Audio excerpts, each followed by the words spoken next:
Disappointing Max Girard. Now This. June 11th, 1982. Evelyn Hugo divorces Harry Cameron to marry director Max Girard. Evelyn Hugo is the marrying kind. After 15 years of marriage, she and producer Harry Cameron are going their separate ways. The two have just come off a winning streak, both taking home Oscar Gold earlier this year for their film All for Us. But sources claim Evelyn and Harry have been separated for some time. Their marriage turned into little more than friendship within the past few years. Some are claiming that Harry has been living in the home of their late friend John Braverman, just down the street from Evelyn. Meanwhile, Evelyn must have used that time to warm up to Max Girard, her director on All for Us. The two have announced plans to marry. Only time will tell if Max is the lucky ticket to happiness for Evelyn. But what we do know is that he will be husband number 6. Max and I got married in Joshua Tree with Connor, Harry, and Max's brother Luke. Max had originally suggested Saint-Tropez or Barcelona for our wedding and honeymoon, but both of us had just finished movie shooting in Los Angeles, and I thought it sounded nice, just a small group of us in the desert. I dispensed with white, having long ago stopped feigning innocence. Instead, I wore an ocean blue maxi dress, my blonde hair feathered ever so slightly. I was 44. Connor wore a flower in her hair. Harry stood next to her in dress pants and a button-down. Max, my groom, wore white linen. We joked that it was his first wedding, so he should be the one to wear white. That evening, Harry and Connor flew back to New York. Luke flew back to his home in Lyon. Max and I stayed in a cabin, a rare night alone. We made love on the bed, on the desk, and in the middle of the night on the porch underneath the stars. In the morning, we ate grapefruit and played cards. We flipped channels on the television. We laughed. We talked about movies we loved, movies we'd shot, movies we wanted to make. Max said he had an idea for an action movie starring me. I told him I wasn't sure I was fit to be an action hero. "I'm in my 40s, Max," I said. We were walking in the desert, the sun beating down on us. I had forgotten the water in the cabin. "You are ageless," he said to me, kicking up sand as we went. "You can do anything. You are Evelyn Hugo." "I'm Evelyn," I told him. I stopped in place. I grabbed his hand. "You don't always need to call me Evelyn Hugo." "But that is who you are," he said. "You are the Evelyn Hugo. You are extraordinary." I smiled and kissed him. I was so relieved to feel loved. To feel love. I was so exhilarated by wanting to be with someone again. I thought Celia would never come back to me, but Max, he was right there. He was mine. When we got back to the cabin, the two of us were sunburned and parched. I made us peanut butter and jelly for dinner, and we sat in bed and watched the news. It felt so peaceful. Nothing to prove, nothing to hide. We went to sleep with Max cradling me. I could feel his heartbeat against my back. But the next morning, when I woke up and my hair was out of place and my breath smelled, I looked over at him, expecting to see a smile on his face. Instead, he looked stoic, as if he had been staring at the ceiling for hours. "What's on your mind?" I said. "Nothing." His chest hair was graying. I thought it made him look regal. "What is it?" I said. "You can tell me." He turned and looked at me. I fixed my hair, feeling somewhat embarrassed at how unkempt I looked. He looked back up at the ceiling. "This is not how I imagined it." "What did you imagine?" "You," he said. "I imagined the glory of a life with you." "And now you don't?" "No, that's not it," he said, shaking his head. "Can I be honest? I think I hate the desert. There's too much sun and no good food, and why are we here? We are city people, my love. We should go home. I laughed, relieved that it wasn't anything more. "We still have 3 days here," I said. "Yes, yes, I know, ma belle, but please let us go home." "Early? We can get a room at the Waldorf for a few days instead of here." "Okay," I said, "if you're sure." "I'm sure," he said. And then he got up and took a shower. Later on at the airport, as we waited to board, Max went to buy something to read on the flight. He came back with People magazine and showed me the write-up of our wedding. They called me a daring sexpot and Max my white knight. "Pretty cool, no?" he said. "We look like royalty. You look so beautiful in this picture." "But of course you do. That's who you are." I smiled, but all I could think about was Rita Hayworth's famous line, "Men go to bed with Gilda, but wake up with me." "I think maybe I will lose a few pounds," he said, patting his belly. "I want to be handsome for you." "You are handsome," I said. "You've always been handsome." "No," he said, shaking his head. "Look at this photo they have of me. I look like I have 3 chins." "It's just a bad picture. You look marvelous in person. I wouldn't change a single thing about you, really." But Max wasn't listening. "I think I will stop eating fried foods. I have gotten too American, don't you think? I want to be handsome for you." But he didn't mean handsome for me. He meant handsome for the pictures he'd be taking with me. My heart tore just a little as we boarded the plane. It split further and further as I watched him read the magazine during the flight. Just before we landed, a man flying in coach came up to first class to use the bathroom and did a double take when he saw me. When he was gone, Max turned to me smiling and said, "Do you think all these people are going to go home and tell everyone they were on a flight with Evelyn Hugo?" The moment he was done saying it, my heart had completely torn in half. It took me about 4 months to realize that Max had no intention of even trying to love me, that he was only capable of loving the idea of me. And then, after that, it seemed so silly to say it, but I didn't want to leave him because I didn't want to get divorced. I'd only married a man I loved once before. This was only the 2nd time in my life I had gone into a marriage believing it could last. And after all, I hadn't left Don. Don had left me. With Max, I thought that something might change, something might click, something might make him see me as I truly was and love me for it. I thought maybe I could love the real him enough that he'd start loving the real me. I thought I could finally have a meaningful marriage with someone. But that never happened. Instead, Max paraded me around town like the trophy I was. Everyone wanted Evelyn Hugo, and Evelyn Hugo wanted him. That girl in bout-en-train mesmerized everybody, even the man who created her, and I didn't know how to tell him that I loved her too, but I wasn't her.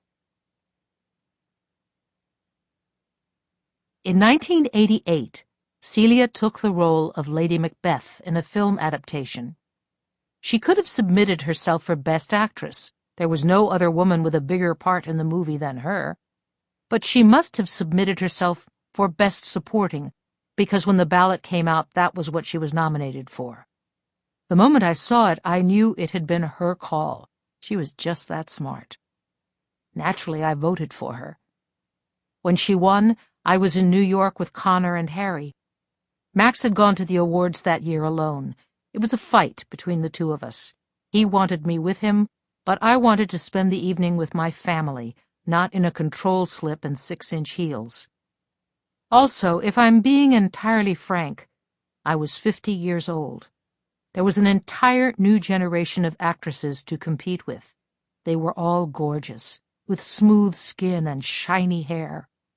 When you are known for being gorgeous, you cannot imagine suffering a fate worse than standing next to someone and falling short. It did not matter how beautiful I used to be. The clock was ticking, and everyone could see it. My roles were starting to dry up. The parts I was being offered were the mothers of the great roles being offered to women literally half my age. Life in Hollywood is a bell curve, and I had prolonged my time at the top for as long as possible.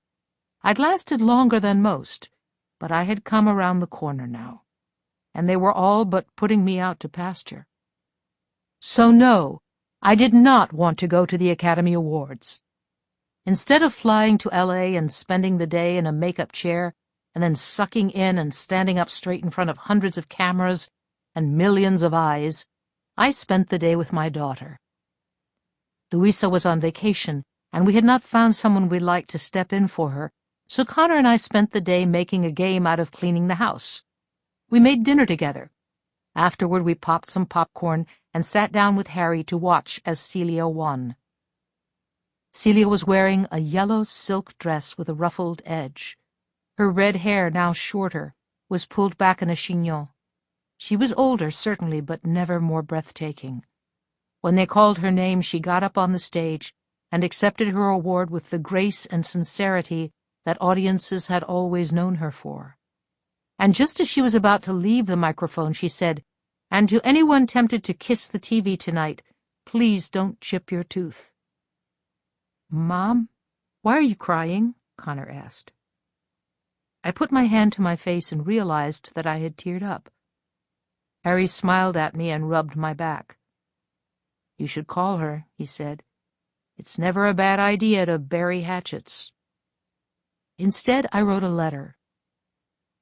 My dearest Celia, congratulations. You absolutely deserve it. There is no doubt you are the most talented actress of our generation. I wish for nothing more than your complete and total happiness.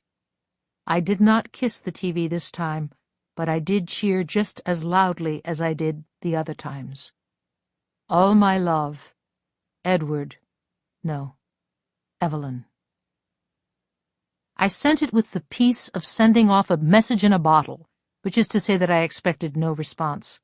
But a week later, there it was, a small, square, cream-colored envelope addressed to me.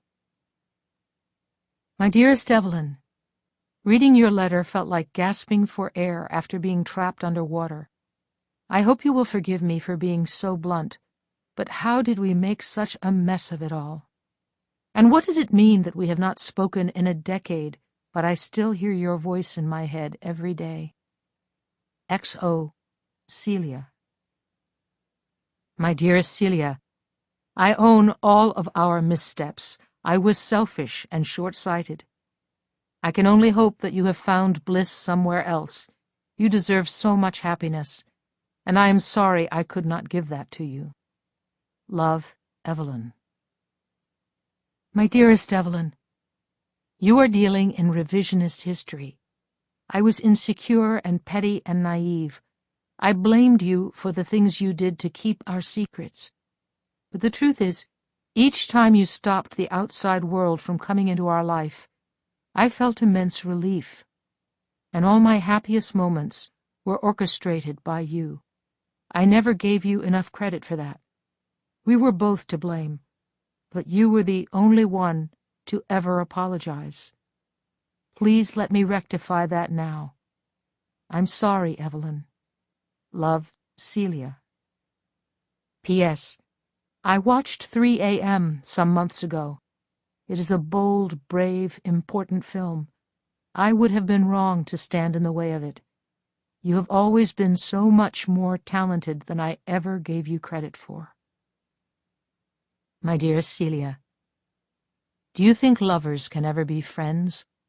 I hate to think of the years we have left in this life, wasted by continuing not to speak. Love, Evelyn.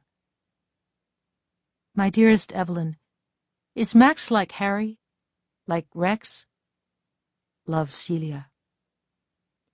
My dearest Celia, I am sorry to say that no, he's not. He is different. But I am desperate to see you. Can we meet? Love, Evelyn. My dearest Evelyn, to be frank, that news breaks me. I do not know if I could bear seeing you, given those circumstances. Love, Celia. My dear Celia, I have called you many times in the past week, but you have not returned my calls. I'll try again. Please, Celia. Please. Love, Evelyn. Hello? Her voice sounded exactly like it used to. Sweet, but somehow firm. It's me, I said. Hi. The way she warmed up in that moment made me hopeful that I might be able to put my life back together the way it should have always been. I did love him, I said, Max, but I don't anymore. The line was quiet. Then she asked, What are you saying? I'm saying I'd like to see you. I can't see you, Evelyn. Yes, you can. What do you want us to do, she said. Ruin each other all over again? Do you still love me? I asked. She was silent. I still love you, Celia. I swear I do. I don't think we should talk about this. Not if what?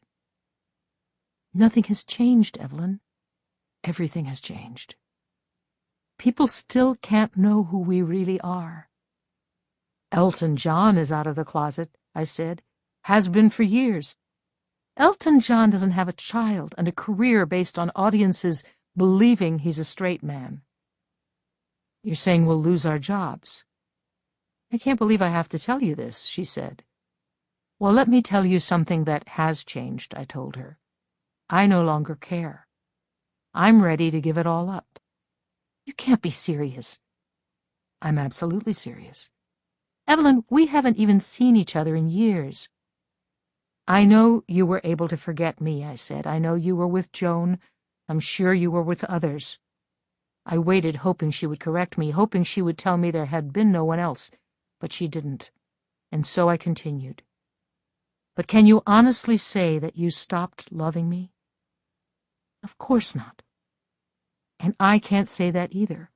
I have loved you every single day. You married someone else. I married him because he helped me forget you, I said, not because I stopped loving you. I heard Celia breathe deeply. I'll come to L.A., I said, and you and I will have dinner, okay? Dinner? She said. Just dinner. We have things to talk about. I think we at least owe each other a nice long talk. How about the week after next? Harry can watch Connor. I can stay for a few days. Celia was quiet again. I could tell she was thinking. I got the impression that this was a deciding moment for my future, our future. Okay, she said. Dinner. The morning I left for the airport, Max slept in late. He was supposed to be on set later in the afternoon for a night shoot, so I squeezed his hand goodbye and then grabbed my things from the closet. I couldn't decide if I wanted to take Celia's letters with me or not. I had kept them all, with their envelopes, in a box at the back of my closet. Over the past few days, as I was gathering what I would take, I packed them and then unpacked them, trying to decide. I had been rereading them every day since Celia and I started talking. I didn't want to be apart from them. I liked to run my fingers over the words, feeling the way the pen had embossed the paper. I liked hearing her voice in my head, but I was flying to see her, so I decided I didn't need them. I put on my boots and grabbed my jacket, then unzipped my bag and pulled the letters out. I hid them behind my furs. I left Max a note. I will be back on Thursday, Maximilian. Love, Evelyn. Connor was in the kitchen, grabbing Pop-Tarts before heading over to Harry's house to stay while I was gone. Doesn't your dad have Pop-Tarts? I asked. Not the brown sugar kind. He gets the strawberry ones, and I hate those. I grabbed her and kissed her on the cheek. Goodbye. Be good while I'm gone, I said. She rolled her eyes at me, and I wasn't sure if it was for the kiss or the directive. She had just turned 13, beginning her ascent into adolescence, and it was already breaking my heart. Yeah, she said. I'll see you when I see you. I went down to the sidewalk to find my limo waiting. I gave the driver my bag, and at the very last minute, it occurred to me that after my dinner with Celia, she might tell me she didn't want to see me again. She might tell me she didn't think we should talk anymore. I might be on the flight back aching for her more than I ever had. I decided I wanted the letters. I wanted them with me. I needed them. "Hold on one moment," I said to the driver, and I dashed back into the house. I caught Connor coming out of the elevator just as I was going in. "Back so soon?" she said, her knapsack on her back. "I forgot something. Have fun this weekend, sweetheart. Tell your dad I'll be home in a few days." "Yeah, okay. Max just woke up, by the way." "I love you," I said to her as I pushed the button in the elevator. "I love you too," Connor said. She waved goodbye and headed out the front entrance. I made my way upstairs and walked into the bedroom, and there, in my closet, was Max. Celia's letters, which I had kept in such pristine condition, were flung about the room, most of them torn from the envelopes as if they were nothing more than junk mail. "What are you doing?" I said. He was in a black t-shirt and sweatpants. "What am I doing?" he said. "That is too much. You coming in here asking me what I am doing? Those are mine." "Oh, I see that, ma belle." I leaned down and tried to take them from him. He pulled them away. "You are having an affair?" he said, smiling. "How very French of you." "Max, stop it." "I do not mind some infidelity, my dear, if it is respectfully done, and one does not leave evidence." The way he said it, I realized he had slept with people outside our marriage, and I wondered if any woman was ever really safe from men like Max and Don. I thought of how many women out there thought they could prevent their husbands from cheating if only they were as gorgeous as Evelyn Hugo, but it never stopped any man I loved. "I am not cheating on you, Max, so would you cut it out?" "Maybe you are not," he said. "I suppose I can believe that. But what I can't believe is that you are a dyke."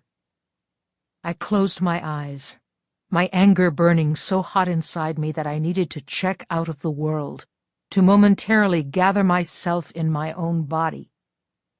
"I am not a dyke," I said. "These letters beg to differ." "Those letters are none of your business." "Maybe," Max said. "If these letters are just Celia St. James talking to you about her feelings for you in the past, then I am in the wrong here. And I will put them away right now, and I will apologize to you immediately." "Good." "I said if." He stood up and came closer to me. "It is a big if. If these letters were sent leading up to you deciding to visit Los Angeles today, then I am angry, because you are playing me for a fool." I really do think that if I told him I had absolutely no intention of seeing Celia in Los Angeles, if I really sold it well, he would have backed off. He might have even said he was sorry and driven me to the airport himself. And that was my gut instinct, to lie, to hide, to cover up what I was doing and who I was. But just as I opened my mouth to feed him a line, something else came out. "I was going to see her. You're right." "You were going to cheat on me?" "I was going to leave you," I said. "I think you know that. I think you've known that for some time. I am going to leave you. If not for her, for me." "For her?" he said. "I love her. I always have." Max looked floored, as if he had been pushing me in this game, assuming I'd forfeit. He shook his head in disbelief. "Wow," he said. "Incredible. I married a dyke." "Stop saying that," I said. "Evelyn, if you have sex with women, you are a lesbian. Don't be a self-hating lesbian. That's not becoming." "I don't care what you think is becoming. I don't hate lesbians at all. I'm in love with one. But I loved you too." "Oh, please," he said. "Please don't try to make me any more of a fool than you already have. I have spent years loving you, only to find it meant nothing to you." "You didn't love me for one goddamn day," I said. "You loved having a movie star on your arm. You loved getting to be the one who slept in my bed. That's not love. That's possession." I have no idea what you're talking about, he said. Of course you don't, I said, because you don't know the difference between the two. Did you ever love me? Yes, I did. When you made love to me, and you made me feel desire, and you took good care of my daughter, and I believed that you saw something in me that no one else saw. When I believed you had an insight and a talent that no one else had, I loved you very much. So you are not a lesbian, he said. I don't want to discuss this with you. Well, you're going to. You have to. No, I said, gathering the letters and envelopes and shoving them into my pockets. I don't. Yes, he said, blocking the door. You do. Max, get out of my way. I'm leaving. Not to see her, he said. You can't. Of course I can. The phone started ringing, but I was too far away to answer it. I knew it was the driver. I knew that if I didn't leave, I might miss my flight. There would be other flights, but I wanted to catch that one. I wanted to get to Celia as soon as possible. Evelyn, stop, Max said. Think about this. It makes no sense. You can't leave me. I could make one phone call and destroy you. I could tell anyone at all, about this, and your life would never be the same. He wasn't threatening me. He was simply explaining to me what was so clearly obvious. It was as if he was saying, Honey, you're not thinking clearly. That won't end well for you. You're a good man, Max, I said. I can see you being angry enough to try to hurt me, but I've known you to at least try to do the right thing most of the time. And what if this time I don't, he said. And there finally was the threat. I'm leaving you, Max. It either happens now or it happens later, but it's happening sometime. If you decide you want to try to bring me down over it, then I guess that's just what you'll have to do. When he wouldn't move, I shoved him out of the way and walked right past him out the door. The love of my life was waiting, and I was going to go get her back. When I got to Spago, Celia was already seated. She was wearing black slacks and a gauzy, cream-colored sleeveless blouse. The temperature outside was a warm 78 degrees, but the restaurant's air conditioning was on high, and she looked just a little bit cold. Her arms were covered in goosebumps. Her red hair was still stunning, but now clearly dyed. The golden undertones that had been there before, the result of nature and sunlight, were now slightly saturated, coppery. Her blue eyes were just as enticing as they always had been, but now the skin around them was softer. I'd been to a plastic surgeon a few times in the past several years. I suspected she had, too. I was wearing a deep V-necked black dress, belted at the waist.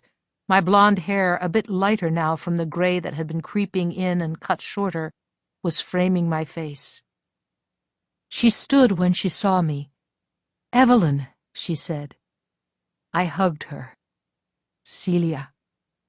You look great, she said. You always do. You look just like you did the last time I saw you, I said. We never did tell each other lies, she said, smiling. Let's not start now. You're gorgeous, I said. Ditto. I ordered a glass of white wine. She ordered a club soda with lime. I don't drink any more, Celia said. It's not sitting with me the way it once did. That's fine. If you want, I can toss my wine right out the window the moment it gets to the table. No, she said, laughing. Why should my low tolerance be your problem? I want everything about you to be my problem, I said. Do you realize what you're saying? She whispered to me as she leaned across the table. The neck of her blouse opened and dipped into the breadbasket. I was worried it would graze the butter, but somehow it didn't. Of course I realize what I'm saying. You destroyed me, she said. Twice now in our lives, I have spent years getting over you. Did you succeed, either time? Not completely. I think that means something. Why now? She asked. Why didn't you call years ago? I called you 1,000,000 times after you left me. I practically knocked down your door, I reminded her. I thought you hated me. I did, she said. She pulled back a bit. I still hate you, I think. At least a little bit. You think I don't hate you too? I tried to keep my voice down, tried to pretend it was a chat between two old friends. Just a little bit? Celia smiled. No, I suppose it would make sense that you do. But I'm not going to let that stop me, I said. She sighed and looked at her menu. I leaned in conspiratorially. I didn't think I had a shot before, I told her. After you left me, I thought the door was closed, and now it's open a crack, and I want to swing it wide open and walk in. What makes you think the door is open? She asked, looking at the left side of the menu. We are having dinner, aren't we? As friends, she said. You and I have never been friends. She closed her menu and put it down on the table. I need reading glasses, she said. Can you believe that? Reading glasses. Join the club. I can be mean sometimes when I'm hurt, she reminded me. You're not exactly telling me something I don't know. I made you feel like you weren't talented, she said. I tried to make you think you needed me because I made you legitimate. I know that. But you've always been legitimate. I know that now, too, I told her. I thought you would call me after you won the Oscar. I thought maybe you would want to show me, you'd want to shove it in my face. Did you listen to my speech? Of course I did, she said. I reached out to you, I said. I picked up a piece of bread and buttered it, but I put it down immediately, not taking a single bite. I wasn't sure, Celia said. I wasn't sure if you meant me. I all but said your name. You said she.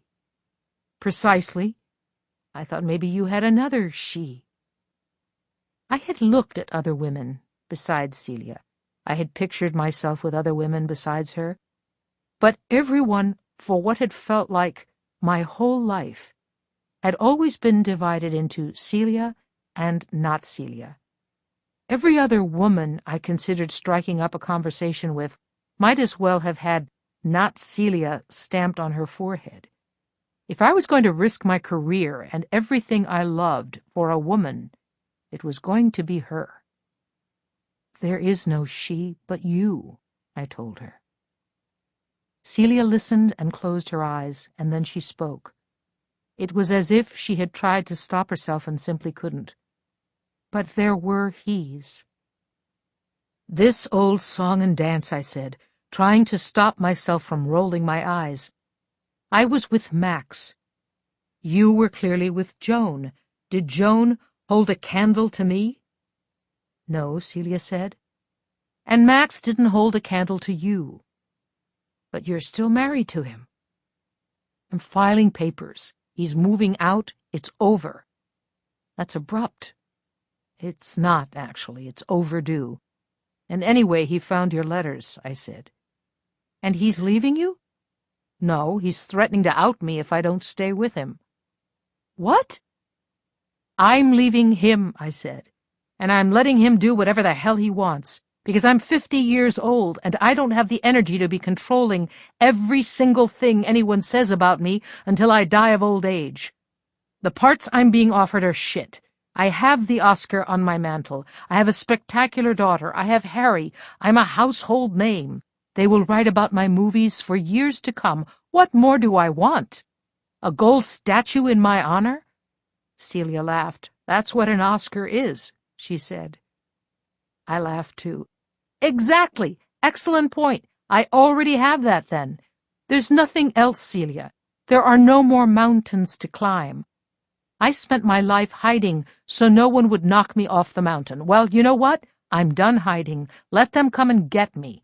They can throw me down a well as far as I'm concerned. I'm signed on to do one last movie over at Fox later this year, and then I'm done. You don't mean that. I do. Any other line of thinking, it's how I lost you. I don't want to lose any more.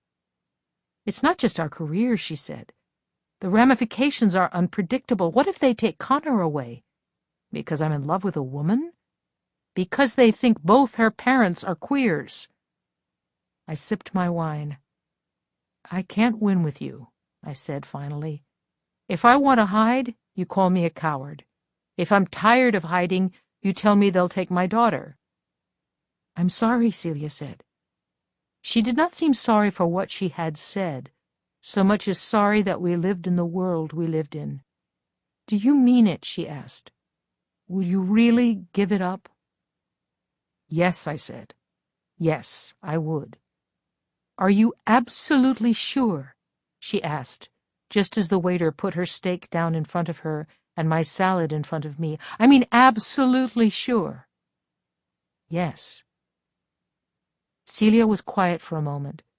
She stared down at her plate. She seemed to be considering everything about this moment, and the longer she took to speak, the farther I found myself bending forward, trying to get closer to her. I have chronic obstructive pulmonary disease, she said finally. I probably won't make it much past 60. I stared at her. You're lying, I said. I'm not. Yes, you are. That can't be true. It is true. No, it's not, I said. It is, she said. She picked up her fork. She sipped the water in front of her. My mind was reeling, thoughts bouncing around my brain, my heart spinning in my chest. And then Celia spoke again, and the only reason I was able to focus on her words was that I knew they were important.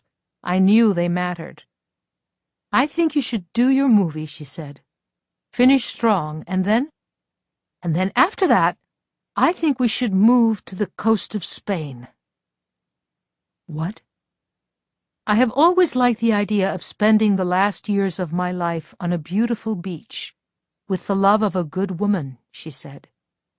You're dying? I can look into some locations in Spain while you're shooting. I'll find a place where Connor can get a great education. I'll sell my home here. I'll get a compound somewhere with enough space for Harry, too. And Robert. Your brother Robert? Celia nodded. He moved out here for business a few years ago. We've become close. He knows who I am. He supports me. What is chronic obstructive? Emphysema, more or less, she said, from smoking. Do you still smoke? You should stop right now. I shook my head, having long ago given it up. They have treatments to slow down the process. I can live a normal life for the most part for a while. And then what? And then eventually it will become difficult to be active, hard to breathe. When that happens, I won't have much time. All told, we're looking at 10 years, give or take, if I'm lucky. 10 years? You're only 49. I know. I started crying. I couldn't help it. You're making a scene, she said. You have to stop. I can't, I said. Okay, she said, okay. She picked up her purse and threw down $100 bill. She pulled me out of my chair and we walked to the valet. She gave him her ticket. She put me in the front seat of the car. She drove me to her house. She sat me on the sofa. Can you handle this? She said. What do you mean? I asked her. Of course I can't handle it. If you can handle this, she said, then we can do this. We can be together. I think we can spend the rest of our lives together, Evelyn, if you can handle this. But I can't in good conscience do this to you if you don't think you'll survive it. Survive what exactly? Losing me again. I don't want to let you love me if you don't think you can lose me again, one last time. I can't, of course I can't. But I want to anyway. I'm going to anyway. Yes, I said finally. I can survive it. I'd rather survive it than never feel it. Are you sure? She said. Yes, I said. Yes, I'm sure. I've never been more sure about anything. I love you, Celia. I've always loved you. and we should spend the rest of the time we have together. She grabbed my face, she kissed me, and I wept. She started crying with me, and soon I couldn't tell whether the tears I was tasting were hers or mine. All I knew was that I was once again in the arms of the woman I was always meant to love. Eventually, Celia's blouse was on the floor and my dress was hiked up around my thighs. I could feel her lips on my chest, her hands on my stomach. I stepped out of my dress. Her sheets were stark white and perfectly soft. She no longer smelled like cigarettes and alcohol, but like citrus. In the morning I woke up with her hair in my face, fanned across the pillow. I rolled to my side and curved my body against the back of hers. "Here's what we're going to do," Celia said. "You're going to leave Max. I'm going to call a friend of mine in Congress. He's a representative from Vermont. He needs some press. You're going to be seen around with him. We're going to spread a rumor that you're stepping out on Max with a younger man." "How old is he?" 29. "Jesus, Celia, he's a child," I said. "That's exactly what people will say. They'll be shocked that you're dating him. And when Max tries to slander me, it won't matter what he's trying to claim about you. It will look like he's just bitter." "And then?" I asked. "And then, down the line, you marry my brother." "Why am I going to marry Robert?" "So that when I die, everything I own will be yours. My estate will be under your control, and you can keep my legacy." "You could appoint that to me?" "And have someone try to take it away because you were my lover? No, this is better. This is smarter." "But marrying your brother? Are you crazy?" "He'll do it," she said, "for me, and because he's a rake who likes to bed almost every woman he sees. You'd be good for his reputation. It's a win-win. All this instead of just telling the truth." I could feel Celia's ribcage expand and contract underneath me. "We can't tell the truth. Did you see what they did to Rock Hudson? If it was cancer he was dying of, there'd be telethons." "People don't understand AIDS," I said. "They understand it just fine," Celia said. "They just think that he deserves it because of how he got it." I rested my head on the pillow while my heart sank in my chest. She was right, of course. The past few years I'd watched Harry lose friend after friend, former lovers, to AIDS. I'd watch him cry his eyes red out of fear that he'd get sick, for not knowing how to help the people he loved. And I'd watched Ronald Reagan never so much as acknowledge what was happening in front of our eyes. "I know things have changed since the 60s, she said, "but they haven't changed that much. It wasn't that long ago that Reagan said gay rights weren't civil rights. You can't risk losing Connor. So I'll call Jack, my friend in the House of Representatives. We'll plant the story. You'll shoot your movie, you'll marry my brother, and we'll all move to Spain." "I'll have to talk to Harry." "Of course," she said, "talk to Harry. If he hates Spain, we'll go to Germany or Scandinavia or Asia. I don't care. We just need to go somewhere where people won't care who we are, where people will leave us alone, and Connor can live a normal childhood." "You'll need medical care." "I'll fly where I need to, or we can bring people to me." I thought about it. "It's a good plan." "Yeah?" Celia was flattered. I could tell. "The student has become the master," I said. She laughed, and I kissed her. "We're home," I said. This wasn't my home. We'd never lived here together before. But she knew what I meant. "Yes," she said, "we're home." Now this. July 1st, 1988. Evelyn Hugo and Max Girard divorce turns ugly amid reports of Hugo cheating. Evelyn Hugo is headed to divorce court one more time.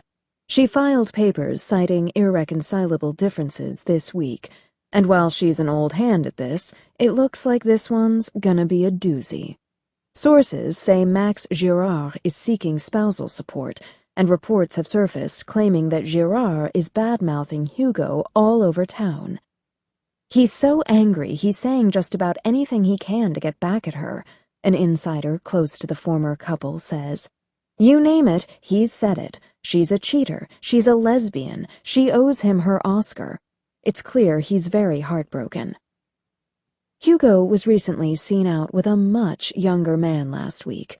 Jack Easton, a Democratic congressman from Vermont, is only 29 years old. That's more than 2 decades younger than Evelyn. And if the photos of their evening together out to dinner in Los Angeles are any indication, it looks like a blossoming romance. Hugo doesn't have a great track record, but in this case, it seems like one thing is clear. Girard's comments certainly sound like sour grapes. Harry wasn't on board. He was the one piece of the plan that wasn't up to me, the one person I wasn't willing to manipulate into doing what I wanted him to do. And he didn't want to leave everything behind and fly off to Europe. You're suggesting I retire, Harry said. And I'm not even 60 yet. My God, Evelyn, what on earth am I going to do all day? Play cards on the beach? That doesn't sound nice.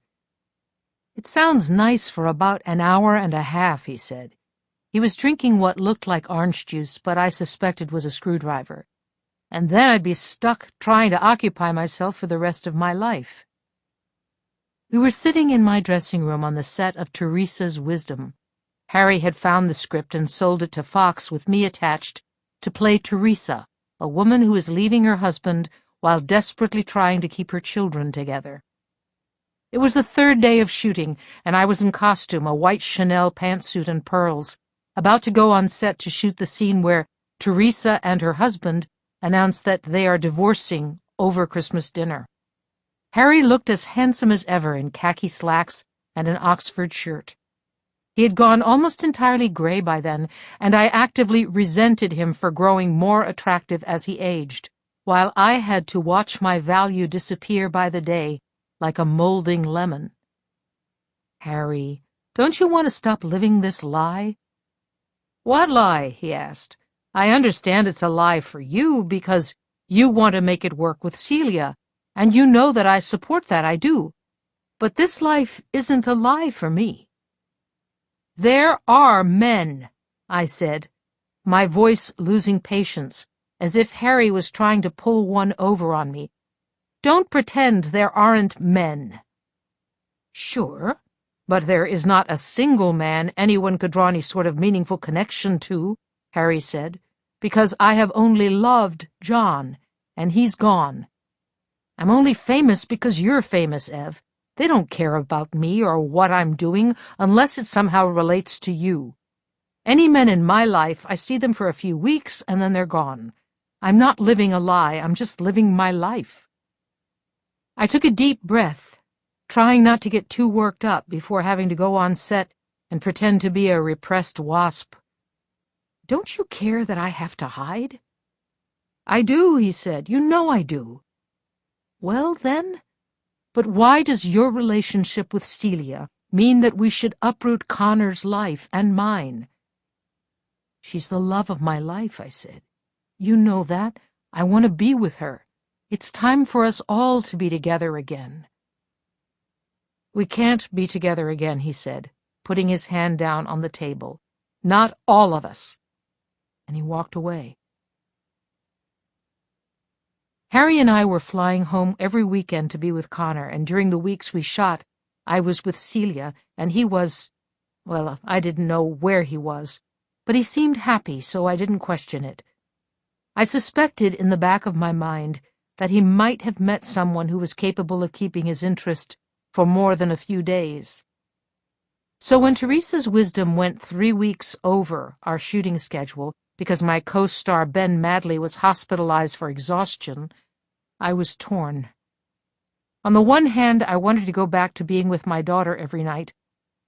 On the other hand, Connor was growing more and more annoyed by me every day. She found her mother to be the very epitome of embarrassment. The fact that I was a world-renowned film star seemed to have absolutely no effect on just how big of an idiot Connor saw me to be. So I was often happier in L.A. with Celia than I was in New York, constantly rejected by my own flesh and blood. But I would have dropped it all in a heartbeat if I thought Connor might want even an evening of my time. The day after filming wrapped, I was packing up some of my things and talking to Connor on the phone, making plans for the next day. "Your father and I are getting on the red-eye tonight, so I'll be there when you wake up in the morning," I told her. "Okay," she said, "cool. I thought we could go to breakfast at Channing's." "Mom, no one goes to Channing's anymore." "I hate to break it to you, but if I go to Channing's, Channing's will still be considered cool." "This is exactly what I'm talking about when I say you're impossible." "All I'm trying to do is take you to eat French toast, Connie. There are worse things." There was a knock on the door of the Hollywood Hills bungalow I'd rented. I opened it to see Harry. "I gotta go, Mom," Connor said. "Karen is coming over. Louisa's making us barbecue meatloaf," she said. "Wait 1 second," I said. "Your father is here. He wants to say hi to you. Goodbye, honey. I'll see you tomorrow." I handed Harry the phone. "Hi, little bug." "Well, she has a point. If your mother shows up somewhere, that does sort of mean that, by definition, it will be considered a hot spot." "That's fine. That's fine. Tomorrow morning, the three of us will go out for breakfast, and we can go to whatever the cool new place is." "It's called what?" "Whiffles." "What kind of a name is that?" Okay, we'll go to Whiffles." "All right, honey. Good night. I love you. I'll see you tomorrow." Harry sat down on my bed and looked at me. "Apparently we are going to Whiffles." "You're like putty in her hands, Harry," I said. He shrugged. "I feel no shame in it." He stood up and poured himself a glass of water while I continued packing. "Listen, I have an idea," he said. As he moved closer to me, I realized he smelled vaguely of liquor. "About what?" "About Europe." "Okay," I said. I had resigned to letting it go until Harry and I were settled back in New York. I assumed that then he and I would have the time and the patience to discuss it in more depth. I thought the idea was good for Connor. New York, as much as I loved it, had become a somewhat dangerous place to live. Crime rates were skyrocketing and drugs were everywhere. We were fairly protected from it on the Upper East Side, but I was still uncomfortable with the idea that Connor was growing up so close to so much chaos. And even more to the point, I was no longer sure that a life where her parents were practically bi-coastal and she was being cared for by Louisa when we were gone was the best thing for her. Yes, we'd be uprooting her, and I knew she'd hate me for making her say goodbye to her friends, but I also knew she would benefit from living in a small town. She'd be better off with a mother who could be around more. And, to be frank, she was getting old enough to read gossip columns and watch entertainment news. Was turning on the television and seeing her mother's 6th divorce really the best thing for a child? "I think I know what to do," Harry said. I sat down on the bed and he sat next to me. "We move here. We move back to Los Angeles." "Harry," I said, "and Celia marries a friend of mine." "A friend of yours?" Harry shifts toward me. "I've met someone." "What?" "We met on the lot. He's working on another production. I thought it was just a casual thing. I think he did too, but I think this is a man I could see myself with." I was so happy for him in that moment. "I thought you couldn't see yourself with anyone," I said, surprised but pleased. "I couldn't," he said. "And what happened?" "Now I can." "I'm thrilled to hear that, Harry. You have no idea." "I'm just not sure this is a good idea." I said, "I don't even know this guy." "You don't need to," Harry said. "I mean, it's not like I chose Celia. You did, and I think I'd like to choose him." "I don't want to act anymore, Harry," I said. All through shooting this last movie, I found myself burning out. I wanted to roll my eyes when asked to do a scene more than once, Hitting my marks felt like running a marathon I'd already run 1,000 times before. So easy, so unchallenging, so uninspiring that you resent even being asked to lace up your shoes. Maybe if I was getting roles that excited me, maybe if I still felt I had something to prove, I don't know, maybe I would have reacted differently. There are so many women who continue to do incredible work well into their 80s or 90s. Celia was like that. She could have turned in riveting performance after riveting performance forever, because she was always consumed by the work. But my heart wasn't in it. My heart was never in the craft of acting, only in the proving my power, proving my worth, proving my talent. I'd proved it all. "That's fine," Harry said. "You don't have to act anymore." "But if I'm not acting, why would I live in Los Angeles? I want to live somewhere I can be free, where no one will pay attention to me. Do you remember when you were little, and whether it was on your block or a few blocks down, there was inevitably a pair of older ladies who lived together as roommates, and no one asked any questions because nobody cared? I want to be one of those ladies. I can't do that here." "You can't do that anywhere," Harry said. "That's the price you pay for who you are." "I don't accept that. I think it's very possible for me to do that." "Well, I don't want to do that. So what I'm proposing is that you and I remarry, and Celia marries my friend." "We can talk about it later," I said, standing up and taking my toiletry bag to the bathroom. "Evelyn, you don't get to decide what this family does unilaterally." "Who said anything about unilaterally? All I'm saying is that I want to talk about it later. There are a number of options here. We can go to Europe, we can move here, we can stay in New York." Harry shook his head. "He can't move to New York." I sighed, losing my patience. All the more reason for us to discuss this later. Harry stood up, as if he was about to give me a piece of his mind, but then he calmed down. "You're right," he said. "We can discuss it later." He came over to me as I was packing my soap and makeup. He took my arm and kissed my temple. "You'll pick me up tonight," he said, "at my place? We'll have the whole trip to the airport and the flight to discuss it more. We can throw back a couple of Bloody Marys on the plane." "We will figure this out," I told him. "You know that, right?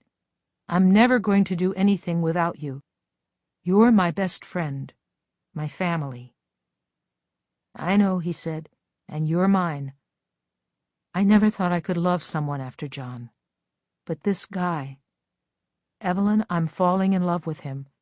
And to know that I could love, that I can—" "I know," I said, grabbing his hand and squeezing it. "I know. I promise I'll do whatever I can. I promise you we will figure this out." "Okay," Harry said, and then he squeezed my hand back and walked out the door. "We will figure this out." My driver, who introduced himself as Nick as I got into the back of the car, picked me up at around 9 in the evening. "To the airport?" Nick said. "Actually, we're going to make a stop on the west side first," I said, giving him the address of the home where Harry was staying. As we made our way across town, through the seedy parts of Hollywood, over the Sunset Strip, I found myself depressed about how unseemly Los Angeles had gotten since I'd left. It was similar to Manhattan in that regard. The decades had not been good to it. Harry was talking about raising Connor here, but I couldn't shake the feeling that we needed to leave both big cities for good. As we were stopped at a red light close to Harry's rented home, Nick turned around briefly and smiled at me. He had a square jaw and a crew cut. I could tell he had probably bedded a number of women based on his smile alone. "I'm an actor," he said, "just like you." I smiled politely. "Nice work if you can get it." He nodded. "Got an agent this week," he said as we started moving again. "I feel like I'm really on my way, but if we get to the airport with time to spare, I'd be interested in any tips you have for somebody starting out. Uh-huh, I said, looking out the window. I decided as we drove up the dark, winding streets of Harry's neighborhood that if Nick asked me again after we got to the airport, I was going to tell him that it's mostly luck. And that you have to be willing to deny your heritage, to commodify your body, to lie to good people, to sacrifice who you love in the name of what people will think, and to choose the false version of yourself time and time again until you forget who you started out as or why you started doing it to begin with. But just as we pulled around the corner onto Harry's narrow private road, every thought I'd ever had before that moment was erased from my mind. Instead, I was leaning forward, shocked still. In front of us was a car, bent around a fallen tree. The sedan looked as if it had run head-on into the trunk, knocking the tree down on top of it. Miss Hugo, Nick said. I see it, I told him, not wanting him to confirm that it was really in front of us, that it wasn't merely an optical illusion. He pulled over to the side of the road. I heard the scrape of branches on the driver's side of the car as we parked. I froze with my hand on the door handle. Nick jumped out and ran over. I opened my door and put my feet on the ground. Nick stood to the side, trying to see if he could get one of the doors of the crashed car open. But I walked right to the front, by the tree. I looked in through the windshield, and I saw what I had both feared and yet not truly believed possible. Harry was slumped over the steering wheel. I looked over and saw a younger man in the passenger seat. Everyone sort of assumes that when faced with life-and-death situations, you will panic. But almost everyone who's actually experienced something like that will tell you that panic is a luxury you cannot afford. In the moment, you act without thinking, doing all you can with the information you have. It's when it's over that you scream and cry and wonder how you got through it. Because most likely, in the case of real trauma, your brain isn't great at making memories. It's almost as if the camera is on, but no one's recording, so afterward you go to review the tape and it's all but blank. Here is what I remember. I remember Nick breaking open Harry's car door. I remember helping to pull Harry out. I remember thinking that we shouldn't move Harry because we could paralyze him. But I also remember thinking that I couldn't possibly stand by and allow Harry to stay there, slumped on the wheel like that. I remember holding Harry in my arms as he bled. I remember the deep gash in his eyebrow, the way the blood coated half his face in thick rust red. I remember seeing the cut from where the seatbelt had sliced the lower side of his neck. I remember 2 of his teeth being in his lap.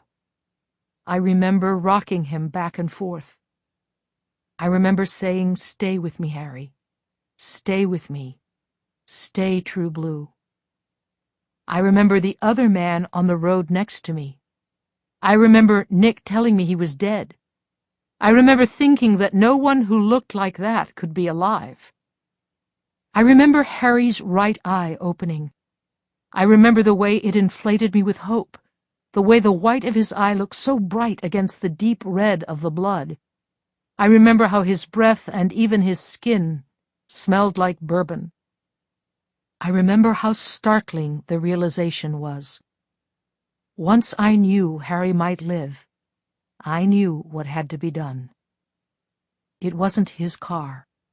No one knew he was here. I had to get him to the hospital, and I had to make sure no one found out he'd been driving. I couldn't let him go to jail. What if they tried him for vehicular manslaughter? I couldn't let my daughter find out her father had been driving drunk and killed someone, had killed his lover, had killed the man who he said was showing him he could love again. I enlisted Nick to help me get Harry into our car. I made him help me put the other man back into the totaled sedan, this time in the driver's seat. and then I quickly grabbed a scarf from my bag and wiped the steering wheel clean, wiped the blood, wiped the seat belt. I erased all traces of Harry. And then we took Harry to the hospital. There, blood-stained and crying, I called the police from a payphone and reported the accident. When I hung up the phone, I turned and saw Nick sitting in the waiting room, blood on his chest, his arms, even some on his neck. I walked over to him. He stood up. "You should go home," I said. He nodded, still in shock. "Can you get yourself home? Do you want me to call you a ride?" "I don't know," he said. "I'll call you a cab then." I grabbed my purse. I pulled out 2 20s from my wallet. "This should be enough to get you there." "Okay," he said.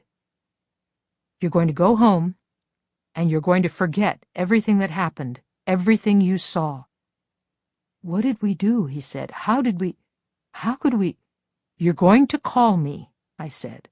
"I'll get a room at the Beverly Hills Hotel. Call me there tomorrow, first thing in the morning. You're not going to talk to anyone else between now and then, do you hear me?" "Yes." "Not your mother, or your friends, or even the cab driver. Do you have a girlfriend?" He shook his head.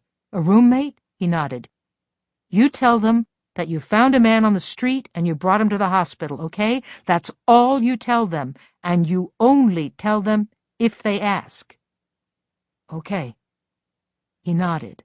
I called him a cab and waited with him until it arrived. I put him in the back seat. "What are you going to do first thing tomorrow?" I asked him through the rolled-down window. "I'm going to call you." "Good," I said. "If you can't sleep, think. Think about what you need. What you need from me as a thank you for what you did." He nodded, and the cab zoomed off. People were staring at me. Evelyn Hugo in a pantsuit covered in blood. I was afraid paparazzi would be there any minute. I went inside. I talked my way into borrowing some scrubs and being given a private room to wait in. I threw my clothes away. When a man from the hospital staff asked me for a statement about what happened to Harry, I said, "How much will it take for you to leave me alone?" I was relieved when the dollar figure he came up with was less than what I had in my purse. Just after midnight, a doctor came into the room and told me that Harry's femoral artery had been severed. He had lost too much blood. For a brief moment I wondered if I should go get my old clothes, if I could give some of his blood back to him, if it worked like that. But I was distracted by the next words out of the doctor's mouth. "He will not make it." I started gasping for air as I realized that Harry, my Harry, was going to die. "Would you like to say goodbye?" He was unconscious in the bed when I walked into the room. He looked paler than normal, but they had cleaned him up a bit. There was no longer blood everywhere. I could see his handsome face. "He doesn't have long," the doctor said, "but we can give you a moment." I did not have the luxury of panic. So I got into the bed with him. I held his hand even though it felt limp. Maybe I should have been mad at him for getting behind the wheel of a car when he'd been drinking. But I couldn't ever get very mad at Harry. I knew he was always doing the very best he could with the pain he felt at any given moment. And this, however tragic, had been the best he could do. I put my forehead to his and said, "I want you to stay, Harry. We need you, me and Connor." I grabbed his hand tighter. "But if you have to go, then go. Go if it hurts. Go if it's time. Just go knowing you are loved, that I will never forget you, that you will live in everything Connor and I do. Go knowing I love you purely, Harry, that you were an amazing father. Go knowing I told you all my secrets, because you were my best friend." Harry died an hour later. After he was gone, I had the devastating luxury of panic. In the morning, a few hours after I'd checked into the hotel, I woke up to a phone call. My eyes were swollen from crying and my throat hurt. The pillow was still stained with tears. I was pretty sure I'd only slept for an hour, maybe less. "Hello," I said. "It's Nick." "Nick?" "Your driver." "Oh," I said. "Yes, hi." "I know what I want," he said. His voice was confident. Its strength scared me. I felt so weak right then, but I knew it had been my idea for this call to happen. I had set up the nature of it. "Tell me what you want to keep you quiet," was what I had said without saying it. "I want you to make me famous," he said. And when he did, the very last shred of affection I had for stardom drained out of me. "Do you realize the full extent of what you're asking?" I said. "If you're a celebrity, last night will be dangerous for you, too." "That's not a problem," he said. I sighed, disappointed. "Okay," I said, resigned. "I can get you parts. The rest is up to you." "That's fine. That's all I need." I asked him his agent's name, and I got off the phone. I made 2 phone calls. One was to my own agent, telling him to poach Nick from his guy. The second was to a man with the highest-grossing action movie in the country. It was about a police chief in his late 50s who defeats Russian spies on the day he's supposed to retire. "Don," I said when he answered the phone. "Evelyn, what can I do for you?" "I need you to hire a friend of mine in your next movie, the biggest part you can get him." "Okay," he said, "you got it." He did not ask me why. He did not ask me if I was okay. We had been through enough together for him to know better. I simply gave him Nick's name, and I got off the phone. After I set the phone back in the cradle, I bawled and I howled. I gripped the sheets. I missed the only man I'd ever loved with any lasting meaning. My heart ached in my chest when I thought about telling Connor, when I thought about trying to live a day without him, when I thought of a world without Harry Cameron. It was Harry who created me, who powered me, who loved me unconditionally, who gave me a family and a daughter. So I bellowed in my hotel room. I opened the windows and I screamed out into the open air. I let my tears soak everything in sight. If I had been in a better frame of mind, I might have marveled at just how opportunistic Nick was, how aggressive. In my younger years, I might have been impressed. Harry most certainly would have said he had guts. Plenty of people can make something out of being in the right place at the right time, but Nick somehow turned being in the wrong place at the wrong time into a career. Then again, I might be giving that moment too much credit in Nick's own story. He changed his name, cut his hair, and went on to do very, very big things. And something tells me that even if he had never run into me, he would have made it happen all on his own. I guess what I'm saying is, it's not all luck. It's luck and being a son of a bitch. Harry taught me that. Now this. February 28, 1989. Producer Harry Cameron has died. Harry Cameron, prolific producer and one-time husband of Evelyn Hugo, died of an aneurysm over the weekend in Los Angeles. He was 58 years old.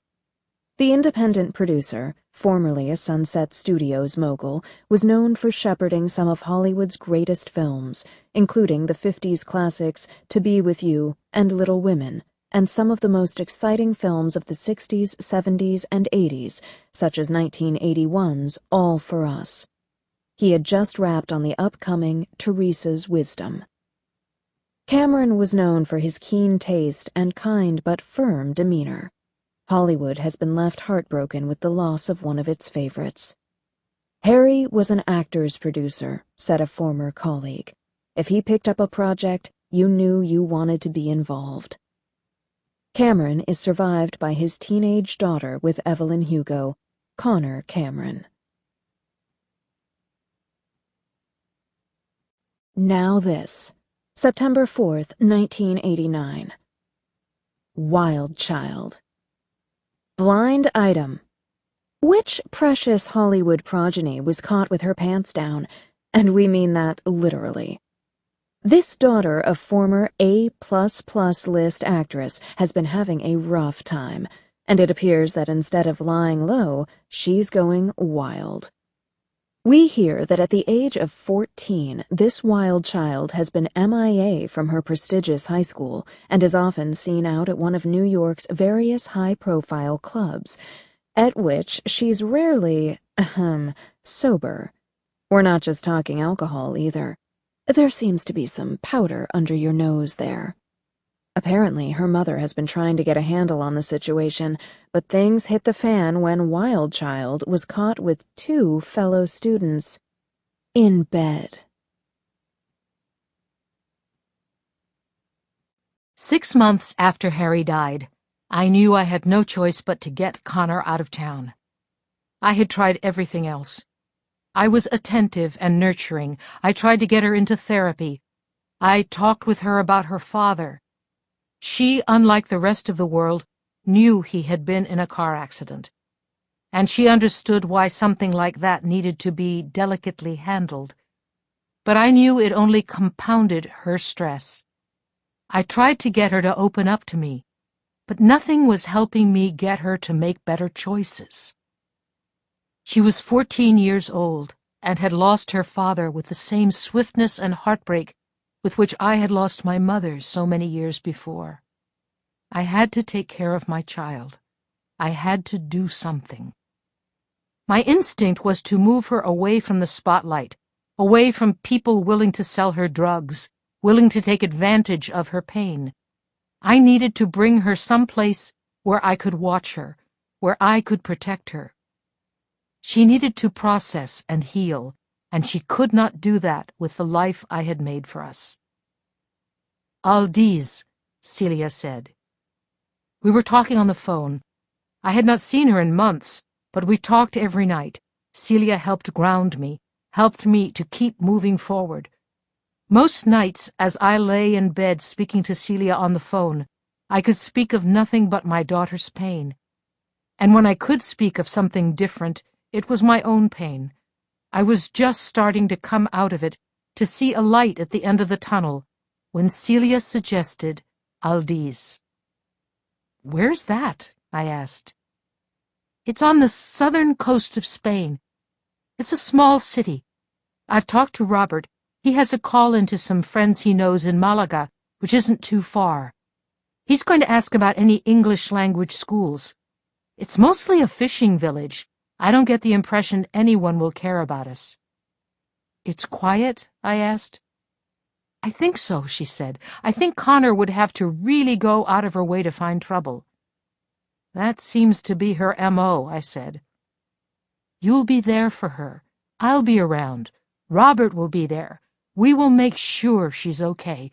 We will make sure she's supported, that she has people to talk to, that she makes the right types of friends." I knew that moving to Spain would mean losing Louisa. She had already moved with us from L.A. to New York. She wouldn't want to uproot her life again to move to Spain. But I also knew she had been taking care of our family for decades and was tired. I got the impression that our leaving the United States would be just the excuse she needed to move on. I would make sure she was taken care of. And anyway, I was ready to take a more hands-on approach to maintaining my home. I wanted to be the kind of person who made dinner, who scrubbed a toilet, who was available to my daughter at all times. "Are any of your movies big in Spain?" I asked. "Nothing recently," Celia said. "Yours?" "Just bout en train," I said, so no. "Do you really think you'll be able to handle this?" "No," I said, even before I knew what Celia was specifically talking about. "Which part do you mean?" "Insignificance." I laughed. "Oh, God," I said, "yes, that's about the only part I am ready for." When the plans were finalized, when I knew what school Connor would go to, what houses we were going to buy, how we were going to live. I walked into Connor's room and sat down on her bed. She was wearing a Duran Duran t-shirt and faded jeans.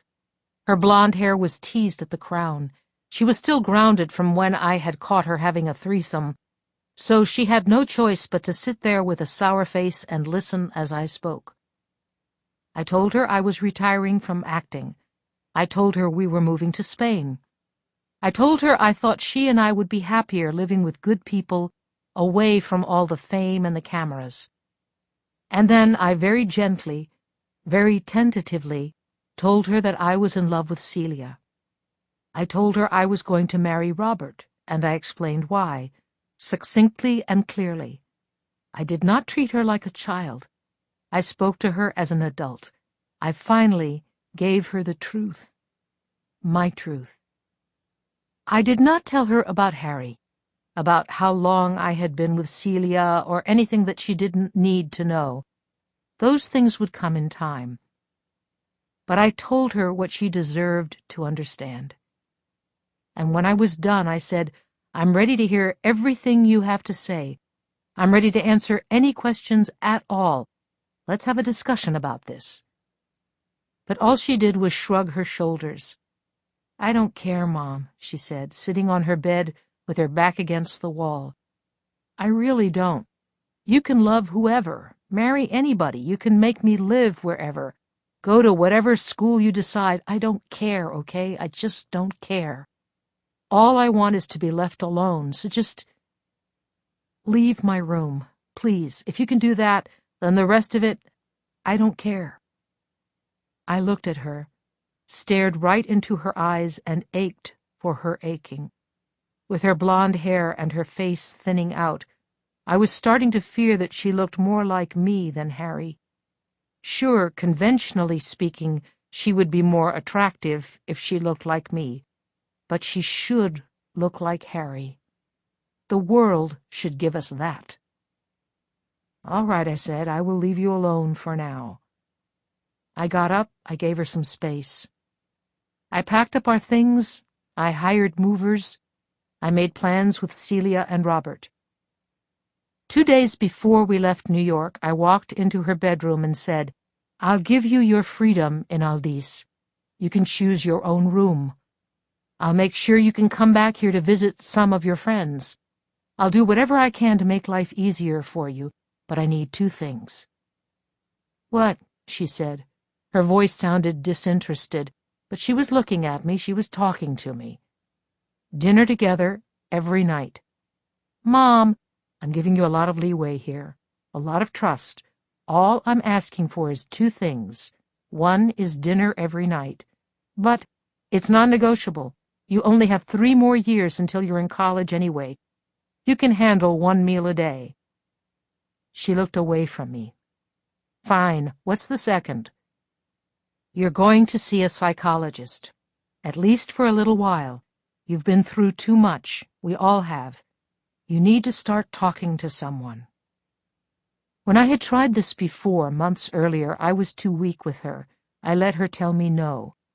I wasn't going to do that this time. I was stronger now. I could be a better mother. Maybe she could detect it in my voice because she didn't try to fight me. She just said, okay, whatever. I hugged her and kissed the top of her head, and just when I was going to let go, she wrapped her arms around me and hugged me back. Evelyn's eyes are wet. They have been for some time. She stands up and grabs a tissue from across the room. She's such a spectacular woman, by which I mean she herself is a spectacle. But she's also deeply, deeply human, and it is simply impossible for me in this moment to remain objective. Against all journalistic integrity, I simply care about her too much not to be moved by her pain, not to feel for all she has felt. It must be so hard, what you're doing, telling your story with so much frankness. I just want you to know that I admire you for it. Don't say that, Evelyn says. Okay, just do me a favor, and don't say anything like that. I know who I am. By tomorrow you will too. You keep saying that, but we're all flawed. Do you really believe you're past redemption? She ignores me. She looks out the window without even looking at me. Evelyn, I say, do you honestly... She cuts me off and she looks back at me. You agreed not to press. We'll be done soon enough and you won't be left wondering about anything. I look at her skeptically. Really, she says. This is one thing on which you can trust me.